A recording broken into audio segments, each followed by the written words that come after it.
കാരണം എന്നെ സംബന്ധിച്ചിട്ട് അത് ഒരു വർത്ത് വാച്ചിങ് ആയിരുന്നു. ഫസ്റ്റ് ഹാഫിലേക്ക് ഒരു ചളി എലിമെൻറ്റ്സ് ഒഴിവാക്കി കഴിഞ്ഞ് കഴിഞ്ഞാൽ സെക്കൻഡ് ഹാഫിലേക്ക് എത്തുമ്പോഴത്തേക്കും നമുക്ക് നല്ല രീതിയിൽ ഒരു സീറ്റ് അടിച്ച് ത്രില്ലർ എന്നൊന്നും പറയാൻ പറ്റുന്നില്ലെങ്കിലും ഒരു കോമഡി എലമെൻറ്റ്സ് എല്ലാം ഇങ്ങനെ മിക്സ് ചെയ്തിട്ട് ഒരു നല്ല രീതിയിൽ തന്നെ ത്രില്ലർ അവർ വർക്കൗട്ടാക്കി എടുത്തിട്ടുണ്ട്.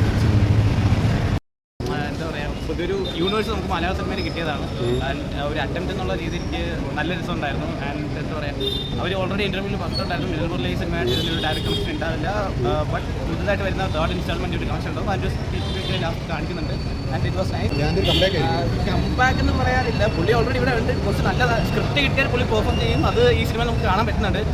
എനിക്ക് ധ്യാൻ കുറച്ചുകൂടി ഇഷ്ടപ്പെട്ട സിജുവിനെയാണ്. സിജു ഒരു നല്ലൊരു ഓവർ ഫീൽ ചെയ്യുന്നുണ്ട്. And overall movie nice. Fight sequence എല്ലാം ഫൈറ്റ് സീക്വൻസ് എടുത്ത് പറയേണ്ട അതിൻ്റെ സൗണ്ടിങ് ആണ്. സൗണ്ടിങ് കൊടുക്കുന്ന ഒരു ഇമ്പാക്ട് മൂവിക്ക് വലുതാണ്. അത് മ്യൂസിക്കലി ആയാലും SFX ആയാലും കളർ ഗ്രേഡിങ് എല്ലാം മൂവി ഒരു ടെക്നിക്കലി അപ്ലിഫ്റ്റ് ചെയ്യുന്നത്. നൈറ്റ് ഷോട്ടൊക്കെ ഒരു വേറെ രീതിയിലാണ് കളർ ഗ്രേഡ് ചെയ്തത്. യെസ് നൈറ്റ് ഷോട്ട് എല്ലാം നല്ല വൈബ്രന്റ് രീതിയിലാണ് അവർ ചെയ്തേക്കുന്നത്. അതിൻ്റെ ഒരു ക്വാളിറ്റി കാണാനുണ്ട് നമുക്ക്.